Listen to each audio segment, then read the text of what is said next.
Chapter 3. Together Forever. Gothel's room was filled with the hazy grayish-blue light that always accompanied sunrise in the dead woods. Gothel pulled her red velvet duvet up around her chin, feeling a slight chill. She was reluctant to greet the day and face her sister Primrose, but when she focused and really looked about, she realized she probably shouldn't be so worried. Her room was filled with red paper hearts, hung from the 4 posts of her bed and strung from the beams on her ceiling. She reached up and pulled one of the hearts from her 4-poster and read it aloud. Together forever, Gothel sighed, hoping it meant her sister wasn't angry with her anymore. She stood in her room, just looking at the gray stone walls and the magnificent view of the woods from her window, realizing how much she really loved that house. For all her talk of leaving the dead woods, she realized in that moment she didn't really want to. She loved her home, even if it was cold and drafty and made of dreary cobblestone, even if it was barren and uninspiring and covered in monstrous carvings of night creatures. It was her home, and it was where she had lived her entire life. She wouldn't know how to live in the outside world. What she had always wanted was to learn her mother's magic and to live forever with her sisters. And now it seemed her dream would finally come true. But if Primrose was going to make Gothel choose between her and mother's magic, then the choice was simple. She would pick her sisters, and if her mother disowned her for changing her mind, then she would leave with her sisters and learn how to live in the world without magic. As long as she had her sisters with her, she would be happy. Sisters, together, forever. There was a light knock at the door. "Come in," called Gothel. It was Primrose.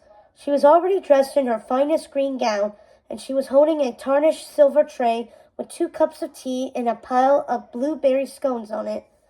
"Thank you for the wishes, Prim. I love them," said Gothel, smiling at her sister. "I have hazelnut tea, your favorite," said Primrose, smiling back at Gothel and setting the tray on the little round table beside the bed. "Thank you," said Gothel.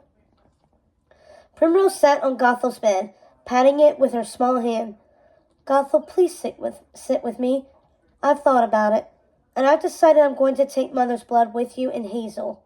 Gothel's eyes grew wide. "Really?" "Yes. Someone will have to keep you in check, Gothel, and it might as well be me." Gothel wrapped her arms around her sister. "Are you sure? Are you really sure? Because this is a big deal, Prim." "I know. But you and Hazel were right, of course. I've always known the stories. Ever since we were little, we've known who our mother is. But I think somehow, I don't know. I think I managed to turn it into some sort of fairy tale." "Yes, I understand. I've never seen Mother use her magic like that before.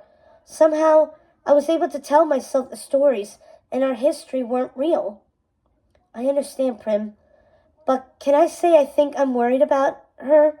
Something within her has changed. Something isn't quite right. I wish you and Hazel wouldn't fret over Mother so much, Gothel. She will be with us for at least another 100 years. I hope so. It could take that long to teach us everything she knows." Primrose stood up from the bed, went to Gothel's closet, and pulled out a dark burgundy velvet dress and a black velvet cloak. "Here, I think you should wear this. Hazel is wearing her silver. You won't want to be with the only sister who isn't dressed for the occasion." "What occasion is that?" "Mother's ceremony, silly. I've already told her we are all taking the blood this evening at sunset. She's in the conservatory now, making preparations." "Do you think she will actually let us in there?" "Maybe. In another 50 years, said Primrose, laughing. "You know how Mother is. Do you have any idea what's in there?" "I think it's Rapunzel." "Who?" "It's a flower. The only thing that grows in these woods lives in that conservatory." "How do you know all this?" asked Primrose. "I've been reading Mother's journals for years. The flower has been in our family for generations. It will be part of our responsibility to keep it alive after Mother is gone." "You're so weird, Gothel." Gothel flinched. "Weird? Why?" "Nothing. Never mind. I love you." Are you sure you want to do this? You're not just doing it for me, are you? Asked Gothel, afraid Primrose would change her mind. Stop worrying, Gothel. I'm doing this so we can always be together.